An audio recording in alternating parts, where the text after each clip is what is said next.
Our final speaker for today, Professor Charles Chukwuma Soludo, CFR. Chukwuma Charles Soludo, CFR, holds a BSc Economics first-class honors, MSc, PhD Economics, winning departmental, faculty, and university prizes as the best graduating student from University of Nigeria, Nsukka. He has received over a dozen short and medium-term courses and fellowships, including at the universities of Cambridge, Oxford, and Warwick, the Brookings Institution, Washington, and the United Nations. Soludo was promoted Professor of Economics at the age of 38, 26 years ago, as well as visiting professor. Yes, please applaud that. At 36, some of us were still. He was also a visiting professor at Swarthmore, USA, and has over 200 publications to his credit. Before joining government in 2003, Professor Soludo had lived and traveled to 45 countries as an itinerant scholar and consultant to 21 international financial and development institutions, including the World Bank, the IMF, AFDB, EU, USAID, UK, DFID, UNCTAD, UNDP, to mention a few. Professor Soludo had been called upon to serve the nation in various capacities. In 2003, he was Chief Economic Advisor to President Obasanjo, as well as Deputy Chairman and CEO of the National Planning Commission. He later served as the Central Bank Governor, Chairman of the Board of Nigerian Security Printing and Minting Company, PLC. He was also the co-founder and founding chairman of Africa Finance Corporation. His distinguished national service, especially the transformation of the banking and financial system, earned Soludo over 160 national and international awards, including being the triple winner of African and Global Best Governor of Central Banks for 2005, 2006, and 2007 by the London Financial Times Banker magazine and Euromoney. In gratitude for his service, he was honored with the third highest national honor, Commander of the Order of the Federal Republic, in 2006. Since 2022, Professor Soludo has been governor of Anambra State, where in 2 years, without borrowing, he is proven to be a game changer and winning multiple laurels, including being the 2023 Governor of the Year on Infrastructure and Rural Development. The world knew Professor Soludo as Mr. Transformation. In Anambra, they say the solution is here. Please join me as we honor the presence of His Excellency, Professor Charles Chukwuma Soludo, as he joins us at the platform today.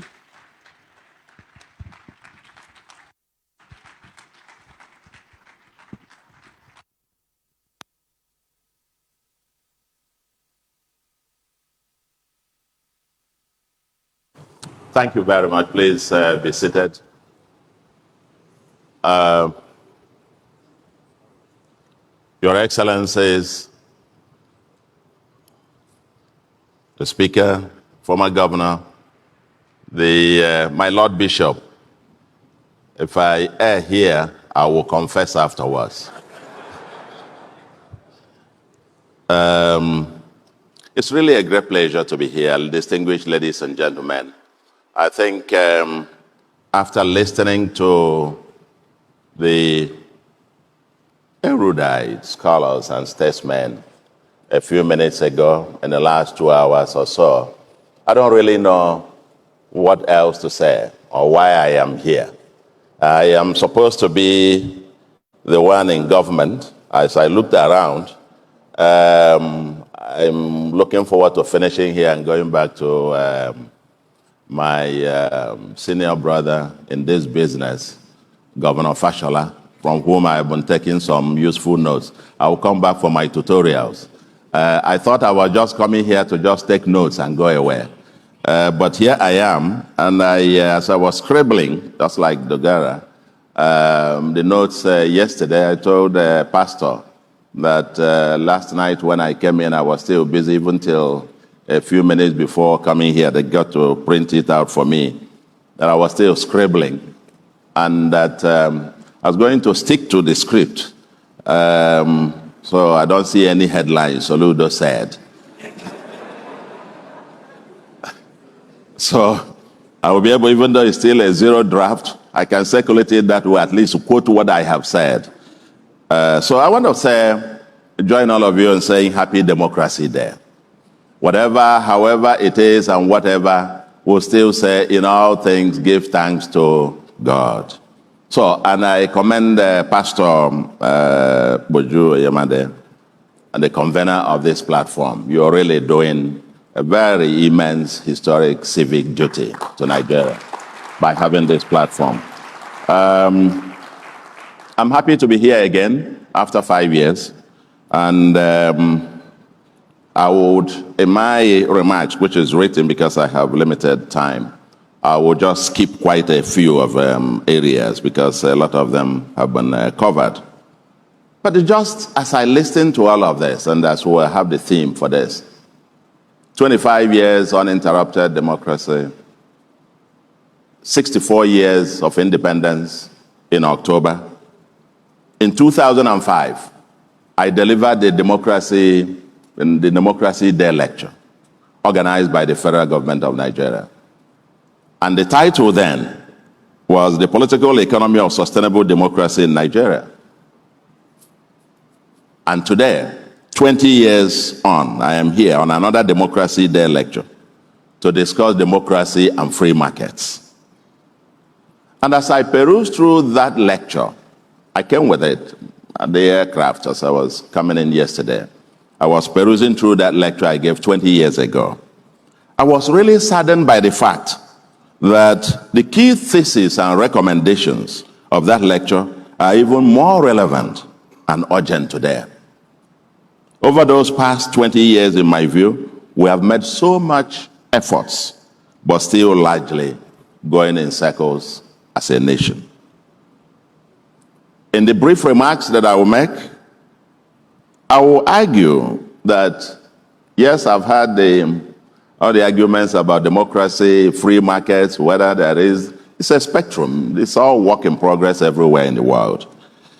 But I will argue that democracy and free market, we need them as two sides of a vehicle for maximizing liberty, freedom, security, prosperity, and happiness of citizens. Neither democracy nor free market will endure if they don't deliver these objectives. So we will argue further that our democracy faces an existential threat of a potentially unsustainable economy. And we, all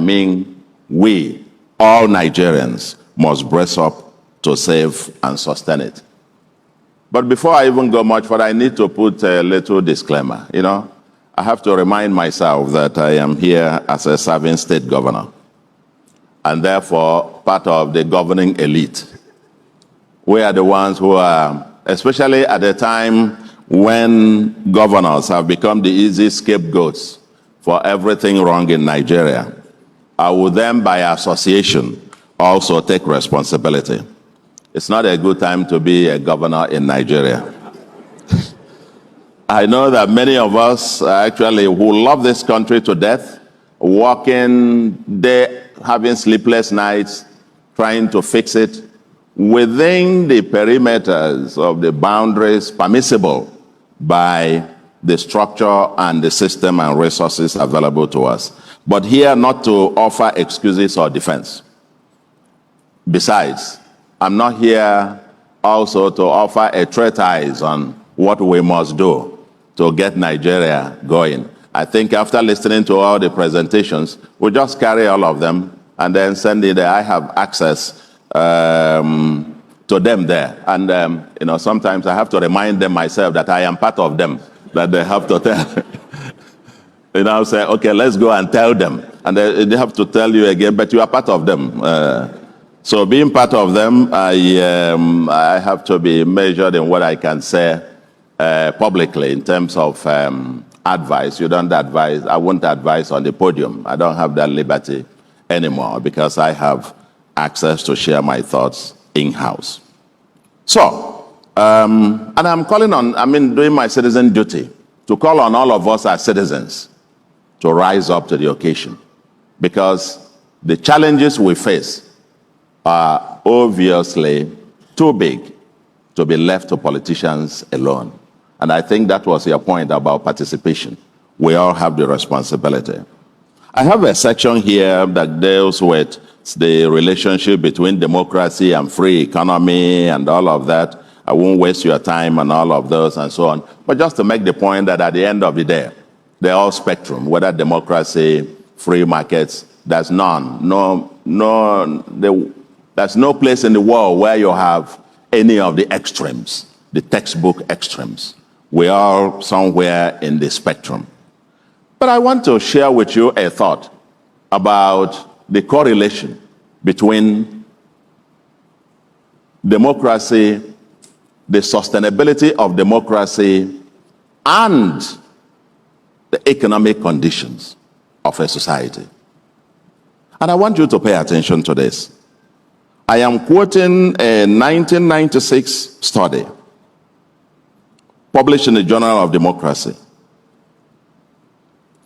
about the strength of economy and the sustainability of democracy. It's very important as Nigerians that we pay attention to this. Quote, once a country has a democratic regime, its level of economic development has a very strong effect on the probability that democracy will survive.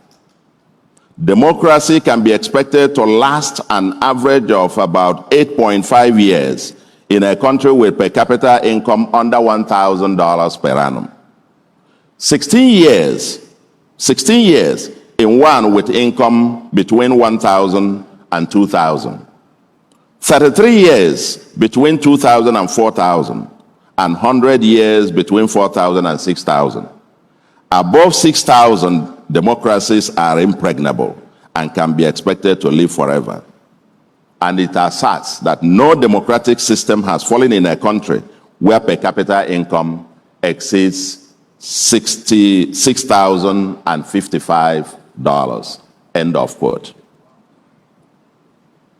Fellow Nigerians, the above quote should make each one of us to pause and ponder. Between 1,000 and 2,000, democracy is expected. Some years ago, per capita income in Nigeria had risen to over 2,000, even 3,200. We were then on the path to that sustainable path where you'll expect it to live 300 years and so on. But bingo, something has happened over the last 10 years. That is compression of our national income. We are now at about 50% of where it was 2014. And per capita population ballooning and per capita income is now at about 1,200. Per capita income is now compressed again back to about 1,200. And therefore, yes, that empirical evidence might not be destiny, but if the correlation is as strong as stated above, then its predictive power implies that with Nigeria's current per capita income of about 1,200, then the sustainability of democracy in Nigeria will require an extraordinary effort. Something just to get us to think. I've written quite about this, but if you look at our checkered history, I will just take you we can spend the whole day talking about where we are and how we got here. But there's no space to do that. But our checkered history so far makes me to conclude that we have made so much progress while still standing still. Made so much progress, but literally seem to still be standing stress. And let me admit the fact that it's not so many of us Nigerians don't appreciate. Nigeria is a very poor country, and its public finance is broken. We're a very poor country. I've just said about the per capita income, 1,200. We're in the lower rung of the low middle income countries. We're back there. We were escalating, but we're back. But I will say a few things. Space and time won't allow us to provide all the details.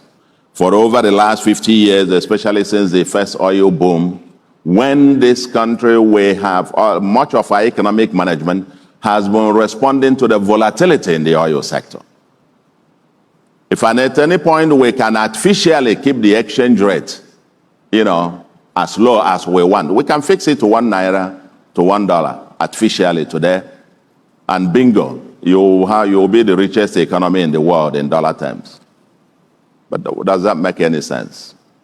I like your treatise, Mr. Speaker, as I was telling you a moment ago. Very interesting. I wish we could have time to discuss that, but I just whispered to him that part of what happened when I was governor of Central Bank, I'm the governor and one who served as governor of Central Bank, when exchange rate moved down from about 138 until 112 to the dollar. And we built foreign reserve from 10 billion to all-time 63 billion. And with the stable and so on and so forth. But one thing we didn't do, we didn't print trillions of naira and poured it in there. Indeed, there was a particular incident when the federal government wanted to take ways and means from central bank. And the law allows the governor to fix the interest rate. And I charged them a penal rate and took our own interest up front. Because the law requires us to give them if they needed it, but it must not exceed 5% of the previous year's actual revenue of the federal government. And they must pay it back by the 31st of December. Otherwise, central bank is forbidden by law from extending further ways and means to the federal government. That's the law. It's still the law. The 2007 CBN Act. But here we were. We printed, if we obeyed that law, there should have been no time when ways and means advances to the federal government should have exceeded more than 300 billion. But we kept printing. We printed the first 1 trillion. The federal government didn't pay. We printed the second. 5, 10, 20, 22. Printed money backed by nothing and put into the system, and we expect the exchange rate to remain the same when you are exporting nothing. We expect inflation to remain the same when you are having nothing. We expect this. Gentlemen, you can't pour a drum of water on a rug and expect it to remain dry. We must get down. But I don't have time to get onto all of this. But all I have said,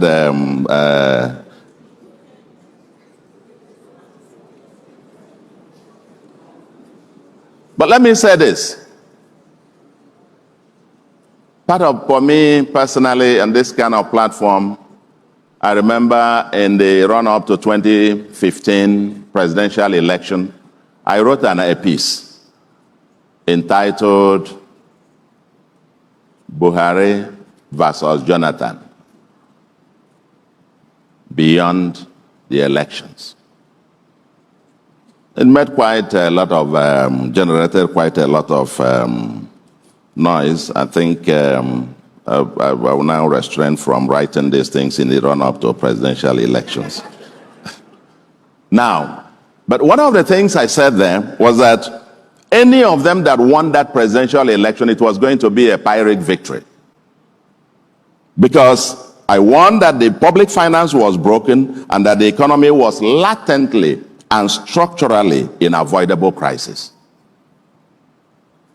The last administration, of course, won by President Buhari, then chose to play safe with the populist politics, with the economy, I would say against some advice, by illegally printing the more than 22 trillion that I just said, and amassing public debt at its only way to stay afloat, but keeping the illusion of these phantom subsidies on petrol, forex, and electricity.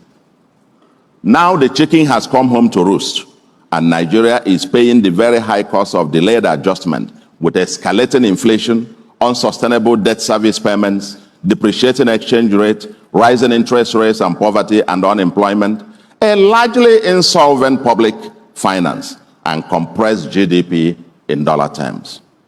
As your prices rise and the exchange rate adjusts, you're exporting nothing. Whereas you have foreign exchange, you have a reserves of about 30 or thereabout billion, and you have money supply almost getting to 100 trillion. You do the maths. Our population is growing, while insecurity threatens food security. Today, the once largest economy in Africa is now the fourth, with the dollar GDP lower than in 2010, or less than 50% where we were in 2014. While per capita income is now about 1,200, down from some over 2,500 some years ago. And all I want to say is that we have had a roller coaster of a journey. And let me repeat this point. The size of government, and that is its revenue and expenditure, is too minuscule to move the needle. And the so-called increased revenue due to subsidy removal is nothing but money illusion. It's money illusion. And I think that point was made by Bishop when he said we got to realize that government just can't do it. And I just want to send this message that the government is too small. Just too small. And I want to share some numbers with us, because when I have some conversations, unfortunately, there are things I can now get out. I have to be reminded again, you are a state governor, so sit down. I can't get out now. So I actually resist engaging in these public debates or discussions about public policy. All the invitations by the televisions and so on, join this show or join the other show, I remind them that no, I am part of them, so you people tell us. Consider the 2024 budget of the federal government. Just use it as an example. 28.7 trillion with projected revenue of about 18.3 trillion. And borrowing that will be about 10.4 trillion. This is just about, if you take the exchange rate, approximately 1,500, of about just 20 billion US dollars, or 7% of our GDP. Check out global averages. Other countries around, even in Africa, their budgets as percentage of GDP of that country. 7%, one of the lowest in the world. For a country of about 230 million people, or our budget of about $83 per person per year.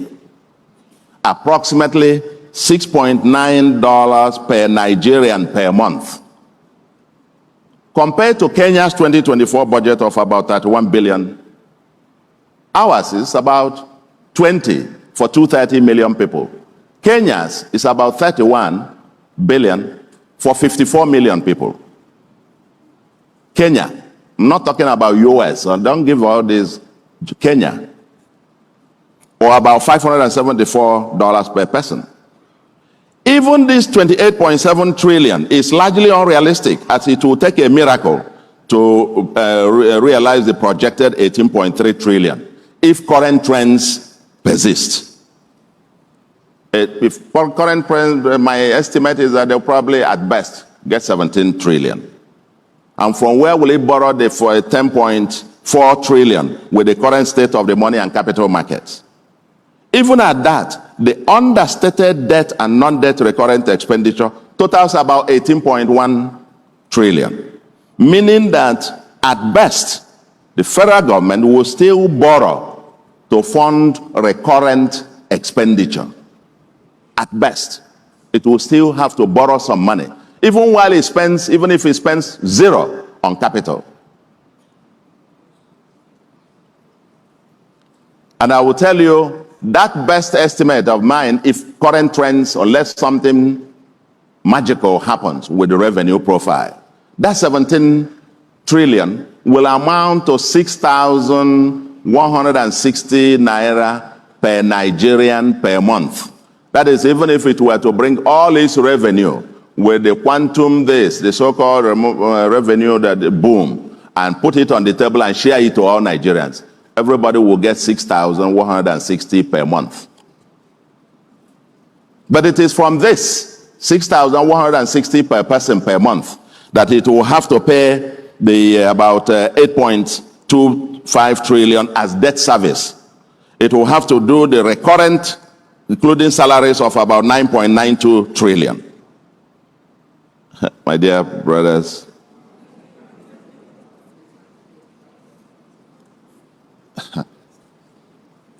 even the entire capital, if they were to have it, a miracle were to, because every penny of capital to be spent will have to be borrowed. And the government has been doing this since 2010.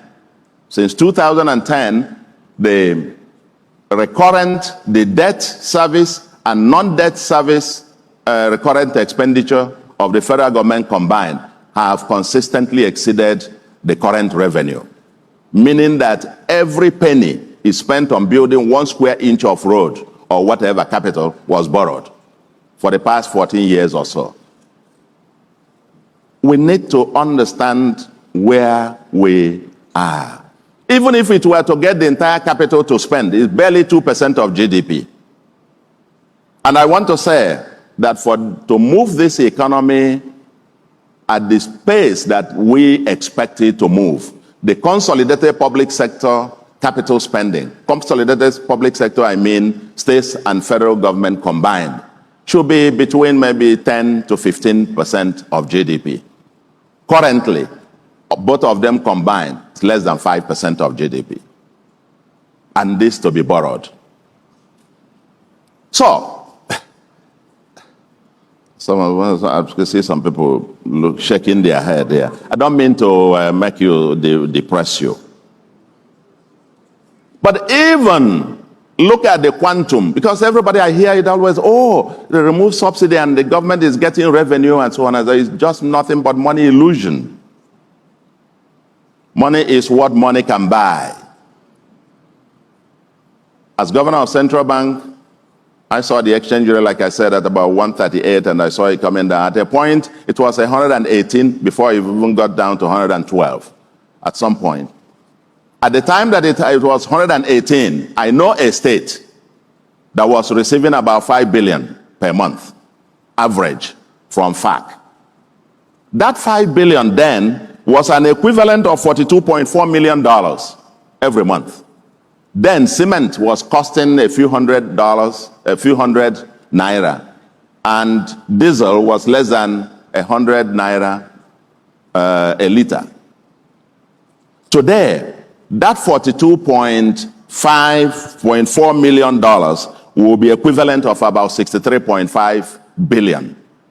For you to put that state on the same level, comparatively, when it was receiving 5 billion, it needs to be receiving about 63.5 billion today. But that state is receiving barely about 10. Yes, it has doubled in naira term, but then it buys cement. It has to build roads and bridges, build schools and so on, and buy cement a few thousand per bag, and buy bitumen and so on, and buy diesel at 1,600, 1,700 and so on and so forth. At the end of the day, the same argument goes in circles. Even the governments themselves also spend money. I mean, they also incur a rising cost. So, even if you give that state not 10, but you give it 20, you give it 30, you give it 40, you give it 50 billion, it's still receiving less than what it received more than a decade ago, in real terms, either in dollar terms or in purchasing power terms. This point has to be made and understood. We are talking trillions and trillions, but what value can they provide? I think in budget, you will help us answer that. Thank you very much. You are doing an amazing job there anyway. I appreciate it. As a person, for example, I deeply feel the pains of Nigerians.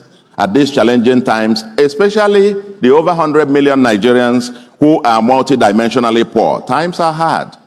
Sometimes I just wish that I can give every resident of Anambra maybe ₦1 million each, who can bring money and give everybody at least $1 million each to ameliorate the hardship that we have. But the reality is that if we get our entire revenue in a month, both from FAC and from our IGR, and we put it on the table and call all our estimated 8.5 million residents and share it, nobody will get up to 2,500 naira. If we brought our entire earnings and share, nobody will get more than 2,000. In fact, if it is even up to 2,000. That we did the computation with the match receipt at my executive council, and the share for each person was 1,100 and something naira. But it is from there that I will still have to pay salaries, gratuities, and pensions, build the roads and bridges, invest in health and education, invest in security, tackle menacing erosion, etc. We recently recruited additional 8,115 teachers and over 1,000 medical personnel, and these people also need to be paid, and so on. It is from that same less than 2,500 per person per month that we're expected to do this.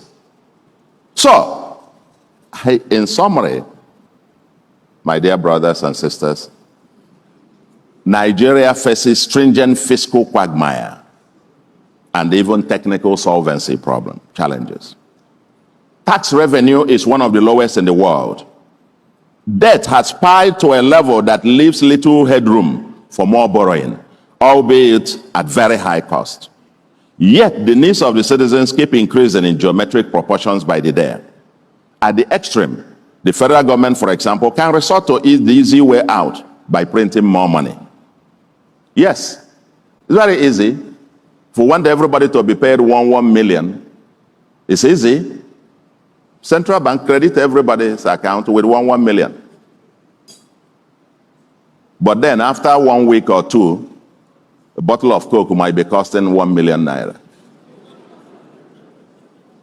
So, state governments or subnationals cannot. If the federal government resorts to that, then every citizen suffers collateral damages in terms of spiraling inflation, exchange rate depreciation, rising interest rates, and so on. And I want to suggest, my fellow citizens, that whether and how we finally confront and address this decade-long fiscal and structural crisis will be critical for the road ahead. Because we're in a bind, but we must get out of it. And let me make this point. I mean, I will just share, like I said, I wouldn't going to be doing a treatise on the way forward, how we're going to diversify the economy or deal with the exchange rate or deal with this. I mean, I can share those privately with the officials concerned. But I would just share a few nuggets of what I think we might, as part of the citizen conversation, like Speaker Dogara, let me throw in a few. But before I do that, I will make a few statements that won't be nice to many ears. The first, I said this won't sound nice to some ears, but it needs to be stated. President Tinubu did not cause the problem. It took more than 10 years of living in denial and kicking the cans down the road to get to this predictable sorry state. We are now suffering the consequences of what I call delayed and misguided adjustments. From a macroeconomic standpoint, the economy that President Tinubu inherited was akin to a dead horse, but standing. But he has the historic duty to mobilize Nigeria to clean up the mess for future generations. There is an emergency, and incremental changes won't cut it. Intentional disruptions, systemic disruptions are urgently needed, but it requires mass mobilization and ownership by the public. And again, I come down to ownership. But from the tone of public conversation, it does not seem that Nigerians are informed about the magnitude of the crisis or prepared to join the solution wagon. the greatest threat I see is the conflict between the pressure for short-term populism for electoral purposes versus the medium to long-term disruptions required for sustainable transformation. That's the threat that I see.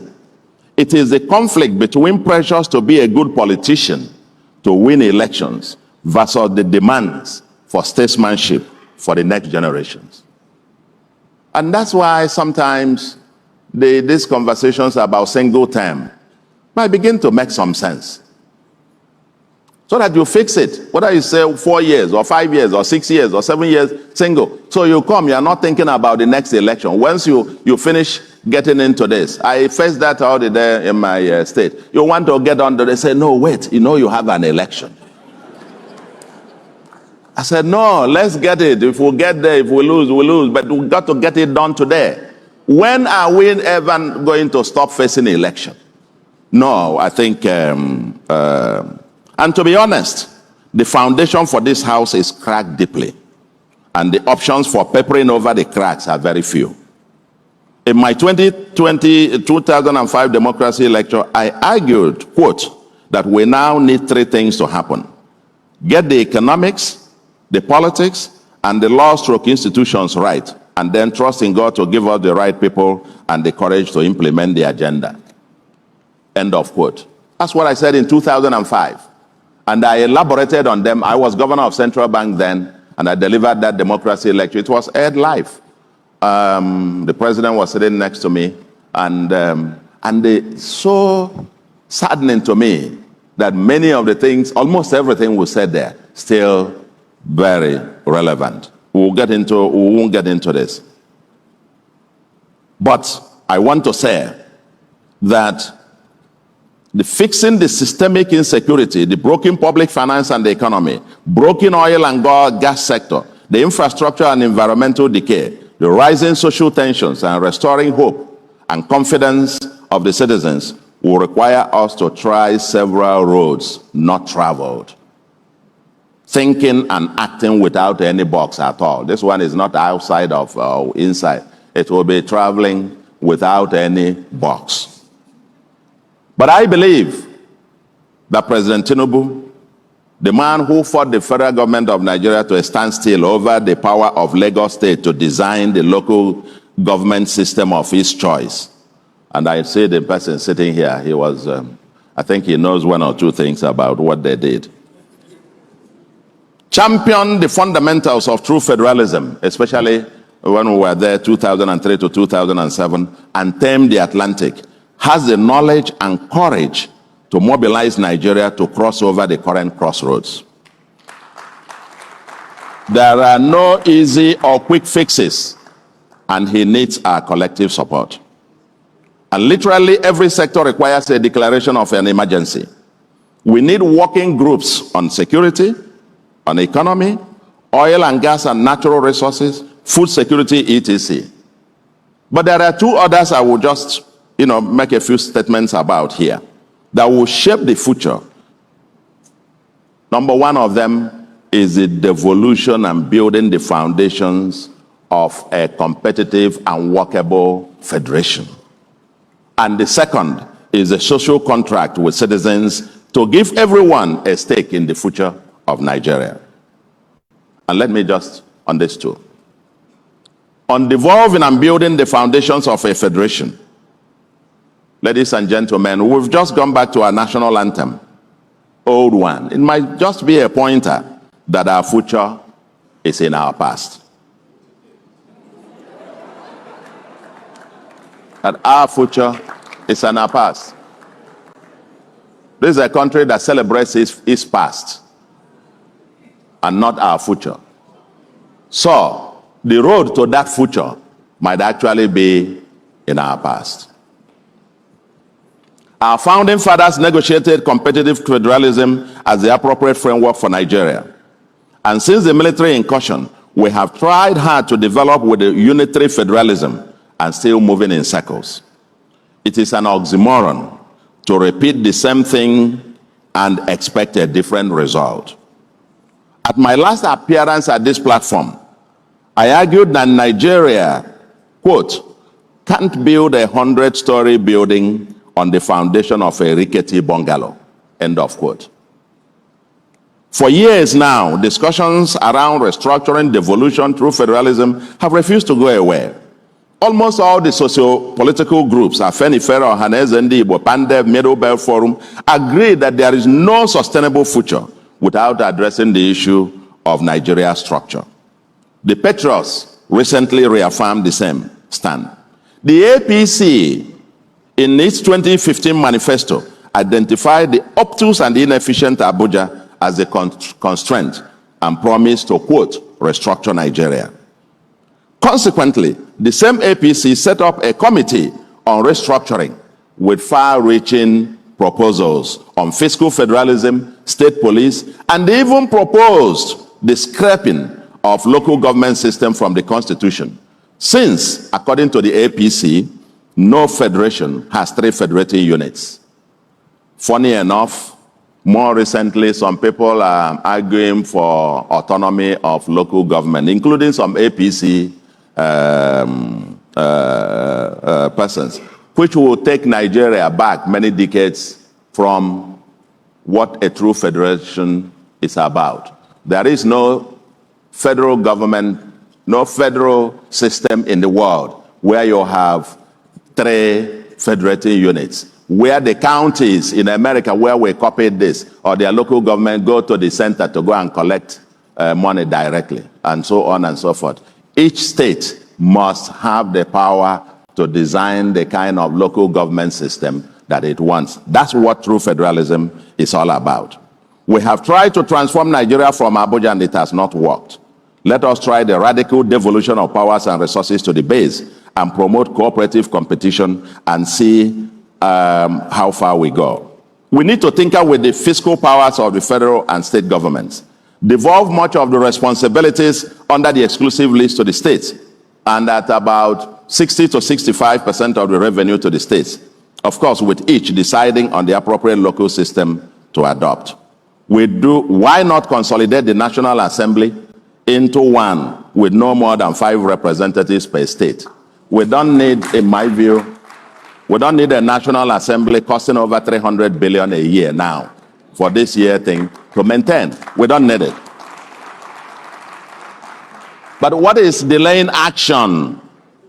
A friend of mine recently joked that everyone is a federalist until he or she gets to the center. Well, some of us have been unrepentant federalists before, during, and after holding offices.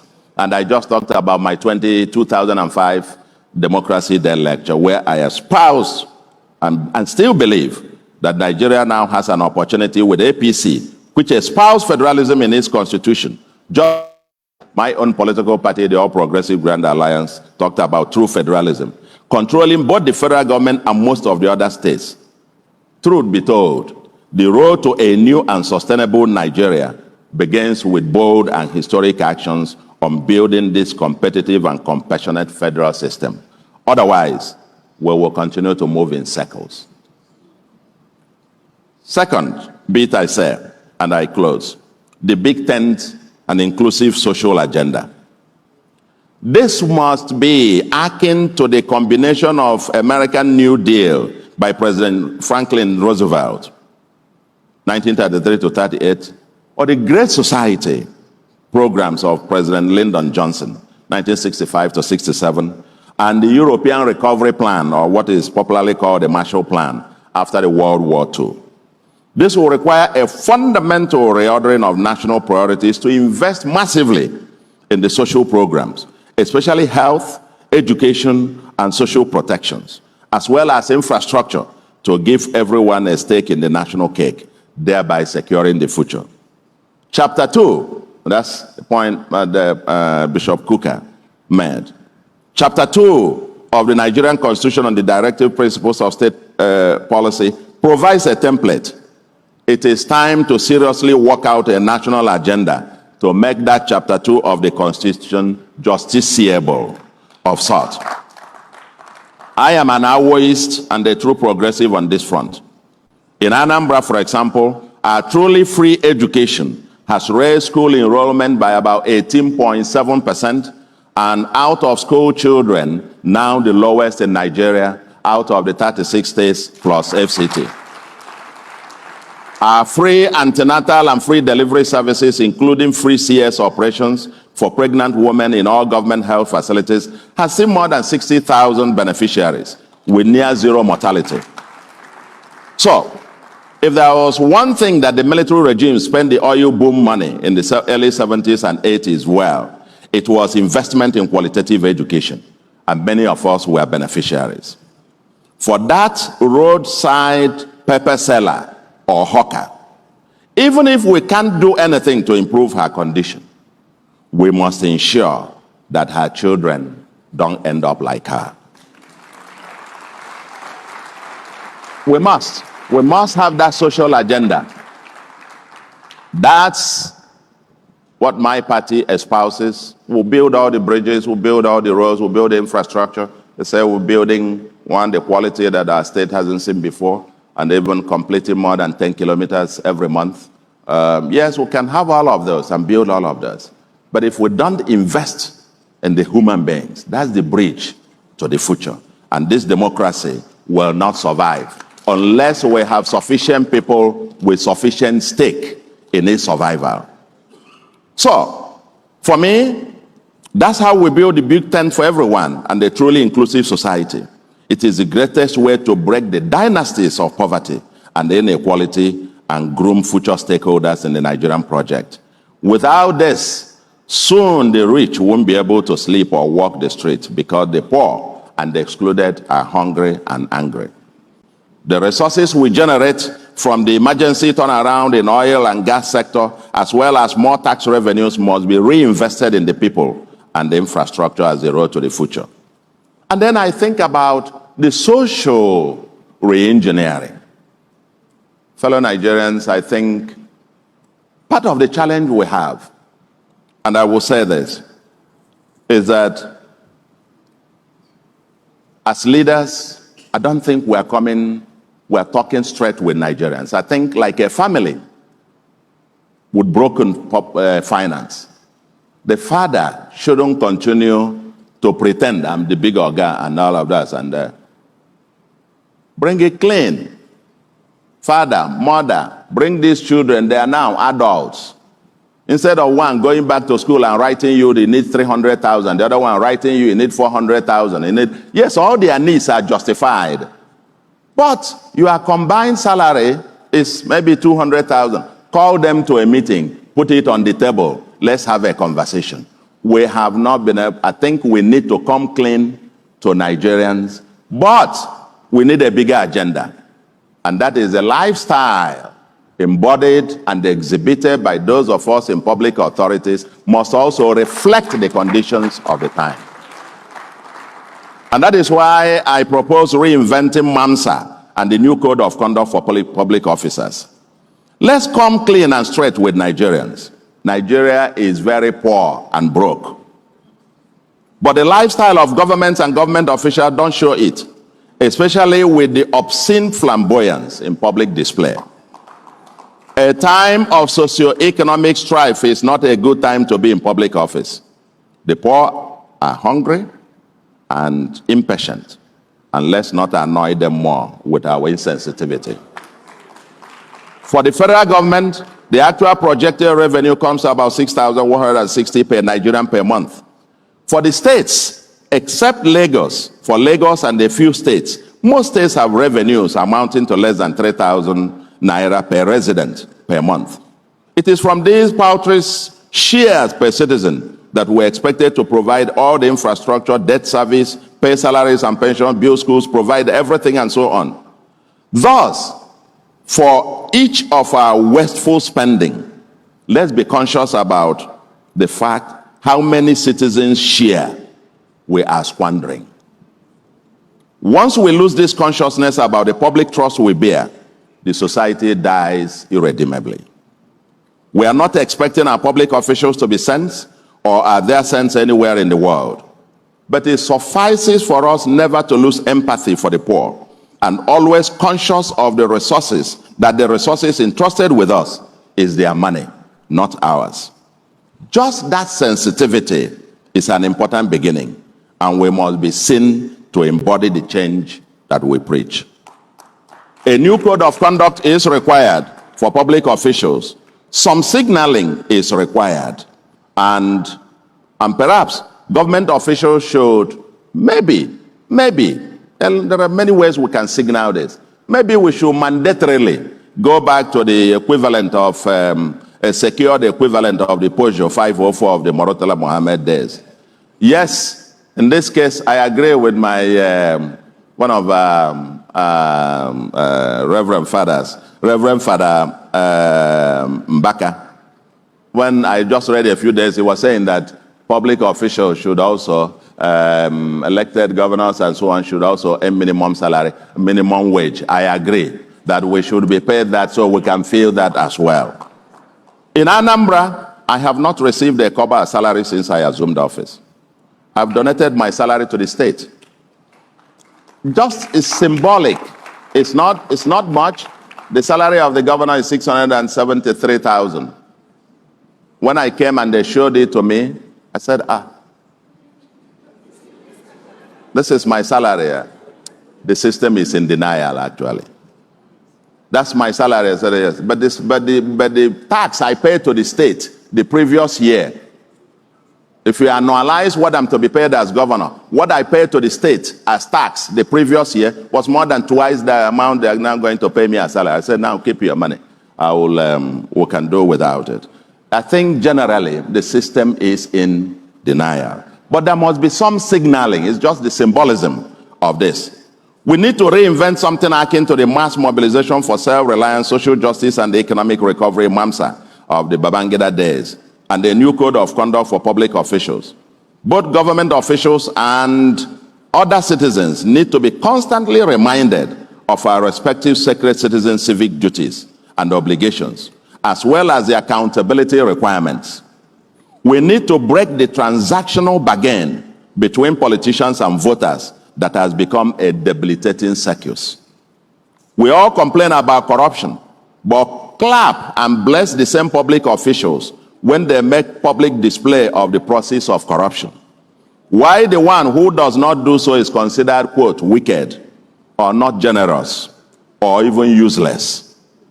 In some sense, the citizens expect and even demand of public officials to be corrupt. And those who behave otherwise are considered either insane or stupid. Let's have this frank national conversation, because we all seem to be culpable. But we must break this cycle to make sustainable progress. We must rebuild a sense of nationalism and patriotism and reinvent the old slogan of black and proud. Let's mainstream pride in everything Nigerian. Let's drive only made in Nigeria vehicles and wear only made in Nigeria fabrics. Eat only made in Nigeria food and drink only made in Nigeria drinks. That's what we do in Anambra State. So when you see me wearing this Akwete fabric, handmade by the women of Akwete of Abia State, or wearing the eagle on my cap here, that is a Nigerian coat of arms, the eagle on Nigerian coat of arms, or driving a nursing vehicle as my official car, or and so on and so forth, I am proudly advertising that, quote, I am Nigerian and proud. If all of us wear only Nigerian fabrics, if all of us wear only Nigerian fabrics, I can bet you the textile industry in Nigeria will create more than 10 million new jobs. Let's start from there. I'm sending the message that all of us have something to contribute to fix this country. So, we must intentionally build a sense of nation, not just a slogan, but an attitude. In Anambra, when we assumed office, we stopped this excellency business. So don't excellency me. Call me Mr. Governor. I leave all this, because sometimes we take this title to become achievement. The Nigeria is the only place where somebody puts a poster. He wants to contest for Senate. They start at this distinguished. He's already distinguished. He hasn't even gotten there. Yeah. It's on, and somebody print a complimentary card and give you, and they write, Your Excellency, the former gubernatorial aspirant of. So in Anambra, we say, leave this Excellency. I'm Mr. Governor, and I have Mr. Commissioners. No honorable, no excellency, no this, and so on and so forth. I think part of it is in the conversation. These things might be symbolic, may not be much, but symbolisms can become very important in shaping narratives. So, all I say is that in Anambra, yes, we recruited about 18,000 teachers. On merit, we must mainstream merit-based recruitment in our public sector in Nigeria. Yes, Bishop Kuka mentioned about building the public service. But you can't build that if we're doing this, a little, balancing, and then we don't recruit the best. In Anambra recently, we recruited 8,115 teachers and little over 1,000 medical professionals, strictly on merit. And our teachers crisscross about 18 states of Nigeria. Our teachers are drawn from 18 states of Nigeria. It's not about where you come from. What is the interest of the Anambra child? The interest of the Anambra child is to be taught by the best teacher in the world, not by the mediocre teacher from his village. That's what we must begin to program as a people, so to speak. And we appointed permanent secretaries, and we have people from both Abia, Oshun, and so on in our civil service, because they are the best that we could find, so to speak. So we must drastically reduce the cost of governance. In Anambra, for example, doing more with less is our slogan. Extreme prudence is the reason we are delivering historic results on infrastructure and all other sectors and still refuse to borrow a kobo in over 2 years. The State Assembly approved for us to borrow 100 billion 2 years ago. And as we speak, we're still insisting that if we are going to borrow in the future, we will only borrow for projects that will have capacity to pay back. We have spent the first 2 years restructuring our public finance on a path of sustainability. And I think budgeted. I saw your last thing on sustainability of the states, and Anambra happened to be in the top 5 today. Thank you very much, so to speak. So, our budget is restructured to about now 23% on recurrent, while 77% for capital. We have cost of governance to bare bones. For example, it used to cost about 137 million a month just to clean offices and so on and so forth. We've cut it down to 11 million a month. That's what it is. We have no office of First Lady, and there is no appropriation for that. My wife drives my personal vehicles that I came into office with. And we don't do this to impress anyone, but out of personal conviction and knowledge that Anambra cannot afford the West. Currently, as I said, Anambra is ranked among your top 5 on fiscal sustainability. Our target is that and we'll probably achieve it sooner than later, our IGR should be able to pay for all our recurrent expenditures, while any penny we receive from Abuja will be devoted to investing on the future of the people.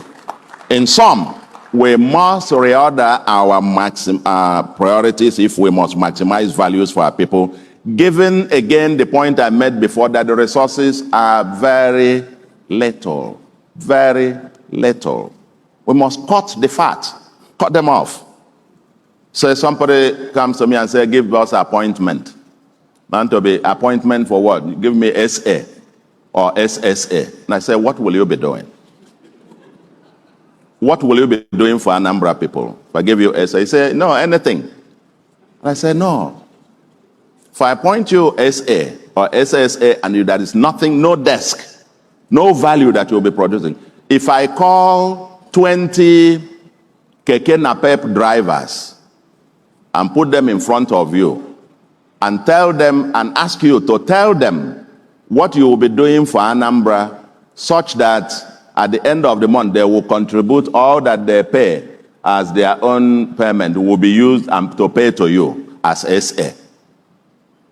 Will you be able to stand before them and give them that value proposition. No. We can't circle ourselves in the capital and not think that this resource that we spend is the resource that belongs to all the citizens. When we receive our FAC, when we receive anything, it is money belonging to the 8.5 million residents of Anambra, not to the little circle that are in government. And so that's why I think that all these values are the things that we need a new MAMSA to begin to, in addition to broad civic duties, that the new MAMSA will help us to mainstream. And if I may conclude, I conclude where I started. And that is that these things about democracy and free market are threatened by our challenging economy. We must break out somewhere. That agenda is in a different venue to discuss. What will be the breakout points that over the short to medium term we can break out of this circle? It's a vicious circle. We are trapped. Low revenue, low government spending, low outcomes. But you need a quantum injection into the system to move, and you have little leg room again to borrow. I'm talking about the federal government particularly. Very little leg room, because your debt service payment now is more in excess of 50% of your recurrent expenditure, of your revenue. So if you can't, and you will not print money, we've got to think out of the box now. Where will that growth handle come from? And like I said, this is not a conversation here. As President Clinton once said, it's the economy stupid. How can we sustain democracy over the next 25 years? That in about 2050, we're expecting 440 million Nigerians. Not 2023, not 30 million. Are we going to be able to sustain it? I'm an incredible optimist in the potential greatness of this blessed country. That's essentially why I have persisted in public service and applied for my current job. I believe in the infinite possibilities and opportunities that Nigeria presents. Our youthful population, if unleashed, will definitely conquer the world, and the 21st century will be Nigeria's century. But building that next Nigeria will require a very determined and strong pull. Very determined pull by all Nigerians. It is good to complain, but better to do something positive about it. We must turn our current challenges into opportunities. As I ponder the lamentations and the possibilities, and even as I was coming out here, that was a song ringing in my head. I just recalled that song by Sonny Okosun. Some of you old enough remember that about 40 years ago, when Nigeria was barely 24 years of independence, the late Sonny Okosun sang a song of lamentations and hope. In that song, he had lamentations, but he also provided hope that only through our collective action can we then build. It was a call also to collective action. In that song, which way Nigeria? You remember that? Which way Nigeria? I love my fatherland. I want to know which way Nigeria is heading to. Many years after independence, we still find it hard to start. How long shall we be patient till we'll get to the promised land? Oh yeah. Let's save Nigeria so Nigeria won't die. Thank you very much, and God bless you.